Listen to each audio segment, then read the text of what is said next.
The steering wheel felt slippery in my hands, not from the cold, but from how tightly I gripped it. My eyes burned, but I refused to let Jonas see me cry. Not yet. In the rear-view mirror, he sat in his booster seat, small hands folded in his lap, staring quietly out the window. His cheeks were flushed from the cold, his hair slightly mussed from the hug he'd given Grandpa before everything fell apart. He hadn't asked any questions yet. That worried me more than if he had. I blinked rapidly, trying to keep my focus on the road as our family's house faded behind us. The smell of dinner still clung to my sweater sage and cinnamon and something else. Shame, maybe. Or the bitter aftertaste of being told without being told that we didn't belong. We'd brought gifts. Homemade cranberry sauce. The pies Jonas helped me bake. A scarf I'd picked out for my mother weeks ago. All of it left behind on the table like we were never there. Mom Jonas's voice broke through the silence, soft but steady. "Why did Aunt Lila yell at you?" I exhaled slowly, forcing my voice to stay calm. "She was upset, honey.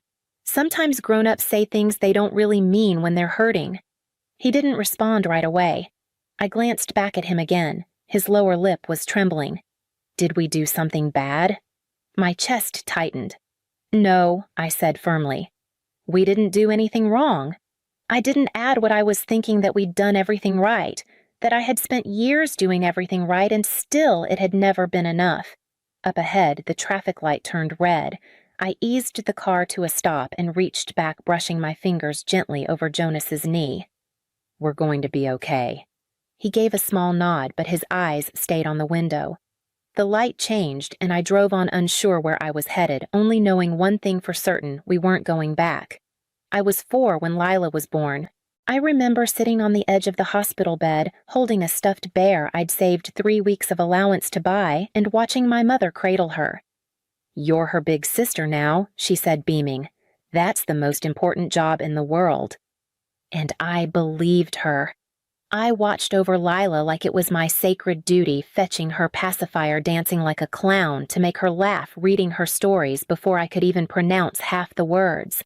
I loved her before I even knew what love could cost. But little things began to shift. When Lila cried, the world stopped. When I cried, I was told to be strong. If I tripped and scraped my knee, I was brave. If Lila scraped hers, she was carried like glass. I got gold stars and polite applause. She got forgiveness over and over again. The first time she blamed me for something I didn't do, spilling juice on Dad's tax papers, I laughed, sure it was a mistake. But when our parents turned to me and said, "Why didn't you tell us sooner?" something sharp lodged in my throat. I didn't cry.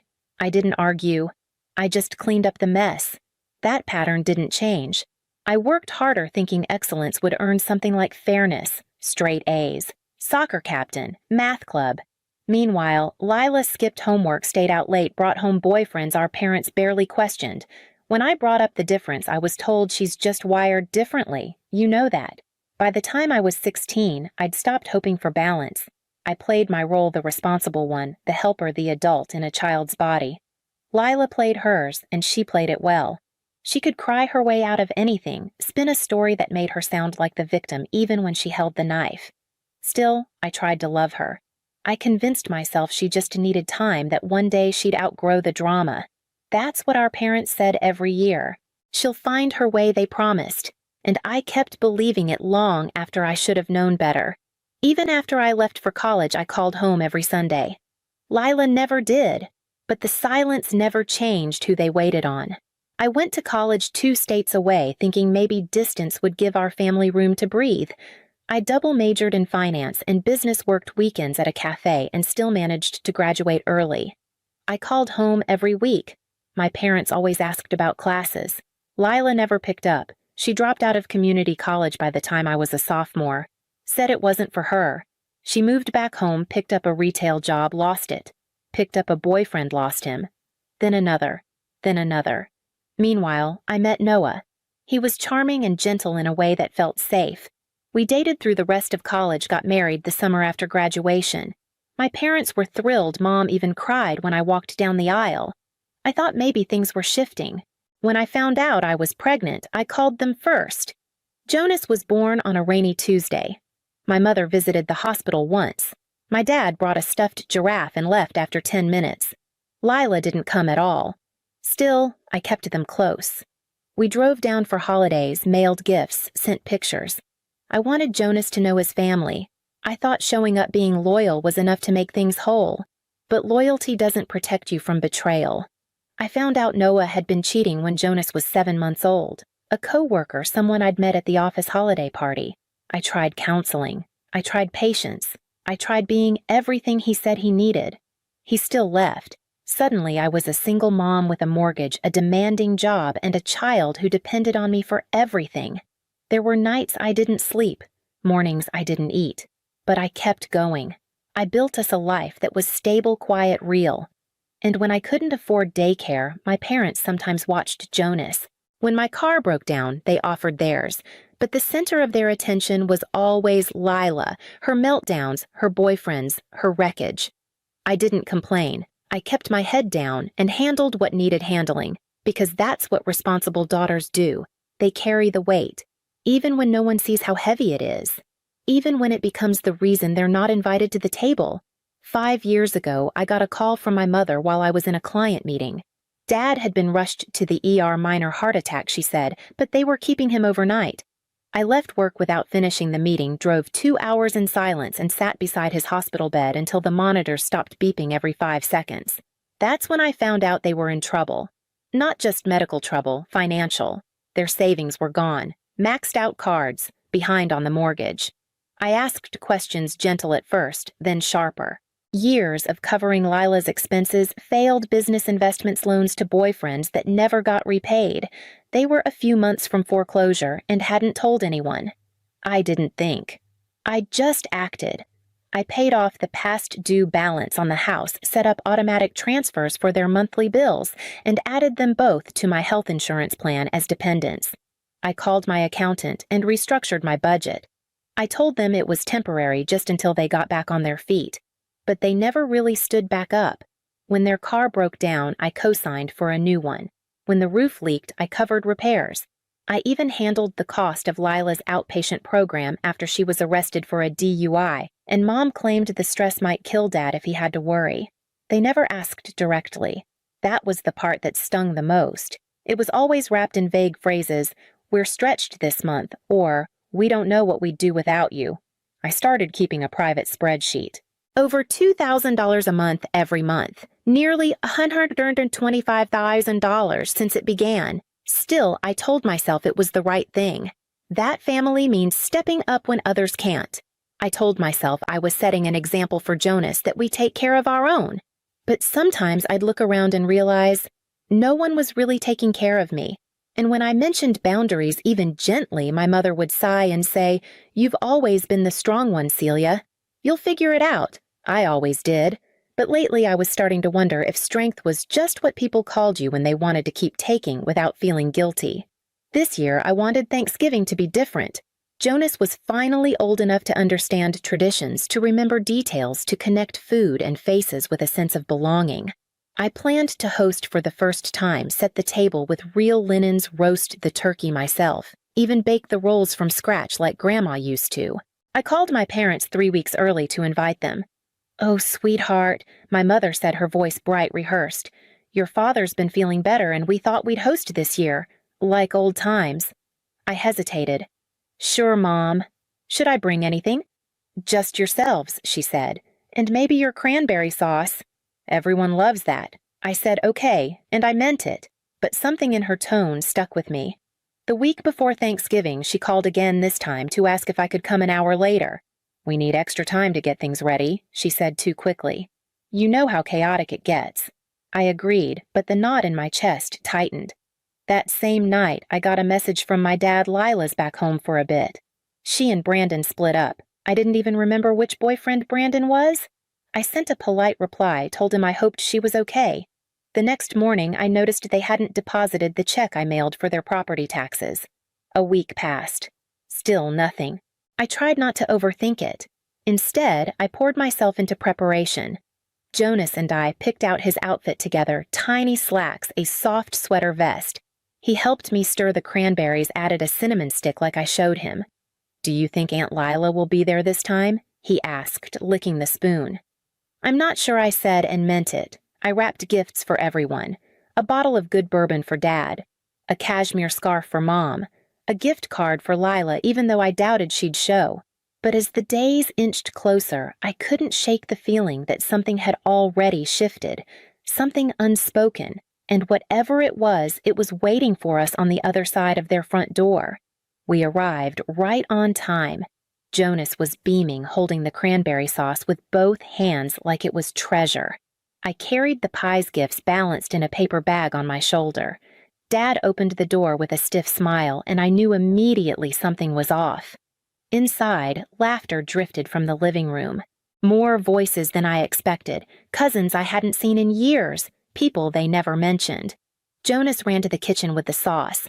I was setting the pies down when I heard her. "What is she doing here?" I turned. Lila stood at the edge of the hallway, arms crossed, glaring at me like I'd walked into her home uninvited. Her voice cut through everything. "You said she wouldn't come," she said to our mother. Mom looked panicked. "Lila, it's Thanksgiving." "You promised," she hissed. "I'm not staying if she's here." "Lila, I haven't said a word about you," I said, my voice shaking. "She's been turning everyone against me," Lila snapped. "I know what you've been saying." Jonas came back and clung to my leg. Then my mother looked at me and said, "Celia, maybe it's better if you come another time." "She's not well." I stared at her. "You're asking us to leave," Dad added softly. "You've always been strong. Please, just this once." Jonas's small voice whispered, "But we brought the pie." No one answered. I took his hand, turned around, and left everything food gifts hope on the table. The moment we pulled away from their house, Jonas stopped talking. I glanced in the rearview mirror and saw him staring out the window, his face unreadable fingers twisting the edge of his jacket. I didn't say anything at first. I didn't trust my voice not to break. We drove in silence for 10 minutes before I pulled into the park near our old library. The lot was empty. I turned off the car but left the heat running. "Why was Aunt Lila so mad?" Jonas asked finally, his voice small. "She's upset," I said. "But that doesn't mean she's allowed to yell at people, and it doesn't mean Grandma and Grandpa were right to take her side." He looked down. "Did I do something wrong?" I turned to face him. "No, sweetheart, you didn't do anything wrong. None of this is your fault." He didn't respond, just curled up against the window, and I let him be. I opened my phone out of habit. Missed calls from my parents, a few texts, then a bank alert. $5,000 withdrawn from the emergency account. My account. The one I'd let them access after Dad's heart attack. No warning, no explanation. My stomach turned. I texted my father, keeping it short. "Why did you take $5,000 this morning?" His reply came quickly. "Amanda needed help." "We'll explain." I stared at the message, then looked at Jonas. His eyes were closed now. I had spent years giving without limits. Today, they'd taken the money and thrown us out in the same breath. They didn't even pretend to hide it anymore. Something inside me settled then, not rage, just clarity, and a decision already forming steady and final. We ended up at the only grocery store still open a half hour before closing. Jonas was groggy but curious, his voice soft as we walked the quiet aisles. "Are we still having Thanksgiving?" "We are," I said, running my hand over a row of boxed stuffing. Just a different version. We filled our cart with what was left: rotisserie chicken, instant potatoes, cranberry sauce in a can. Not what I'd planned, but it felt like something we could make our own. Near the freezer section, a woman about my age gave me a sympathetic smile. She had the same kind of cart last-minute dinner cobbled together with what was available. "Backup plan?" she asked. "Something like that," I said. "Elise," she said, holding out a hand. "Hosting solo this year." Plans fell apart. I hesitated, then offered my name. "Celia." "Kind of the same." We exchanged a few stories in the checkout line. Hers involved a stomach bug and 3 canceled guests. Mine stayed vague. Jonas told her he was 6 and liked chicken that pretended to be turkey. At the curb, Elise paused. "This might sound strange, but would you two want to eat with me? I've got enough for 3. And mismatched plates." Jonas looked up at me, hopeful. I said yes. Her home was cozy, imperfect, full of color. Jonas helped set the table. We microwaved sides and laughed about nothing. It wasn't polished or planned, but it was real. We said what we were thankful for. Elise went first, then Jonas. When it was my turn, I swallowed hard. I'm thankful for new beginnings, and people who show up without being asked. And for the first time that day, I meant every word.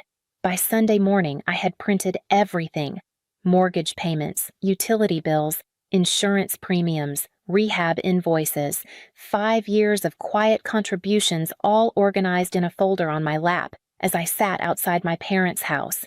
I hadn't called ahead. I didn't want a conversation, I wanted a reckoning. Dad opened the door surprised, but not entirely caught off guard. "Celia, I need a few minutes." Inside, they sat like they were waiting for a storm. I laid the folder on the coffee table without a word and opened it. "That's everything I said. Every dollar I've put into this house. Every bill I paid, including the $5,000 you pulled from my account last week." My mother looked down. Dad rubbed his jaw. "We were going to pay you back." "Were you?" Lila walked in mid-sentence, still in pajama pants, eyes narrowed. "What's this about?" More accusations. I didn't flinch. "Did you know I paid for your rehab, Lila, or your therapy sessions, or the car you drive?" She froze. "No," she said slowly. "Mom and Dad, they used my money, every time." Silence stretched between us. "You think you're better than everyone," she muttered, but her voice had lost its edge. "No," I said, "but I'm done being invisible while paying the price for everyone else's chaos." Dad started to speak, but I raised a hand. "I'm giving you 6 months, then the support ends. My financial advisor will follow up with a written plan. After that, you're on your own." My mother looked stunned.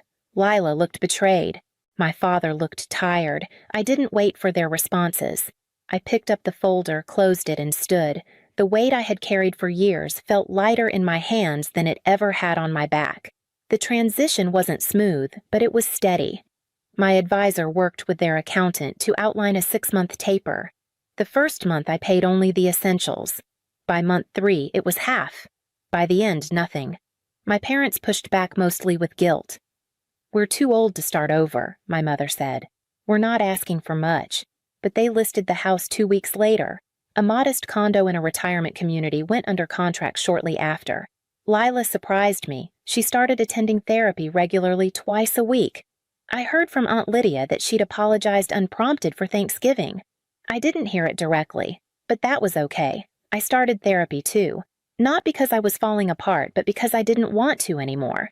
For the first time, I was unraveling patterns instead of patching over them. At home, Jonas thrived. He adjusted to our quieter holidays, our slower mornings, our small traditions. Pancake Sundays, bookstore Fridays, adventure walks on Saturdays. He stopped asking why Grandma hadn't called. He started asking if Elise and her nephew could come to our New Year's dinner. I said yes. Our house felt different, not because I had added anything, but because I'd finally stopped bleeding for people who didn't know how to stop the wound. Jonas noticed. He smiled more, laughed easier. He had always been my reason, but now he was also my reflection. And for the first time in years, when I looked around, I realized this was home. The night air smelled like cinnamon and snow. Jonas ran ahead with Tyler, their mittened hands swinging between bursts of laughter. Elise and I followed, slowly sipping hot cider as twinkling lights blinked across the trees. "I think this might be our new tradition," she said, nudging me gently. "I hope so," I replied. I watched Jonas spin in circles beneath the lantern tunnel, his face lit up in a way I hadn't seen in a long time. There was no performance here, no expectation. Just joy. Just ease. This wasn't the holiday I grew up with. There were no grand tables, no forced smiles.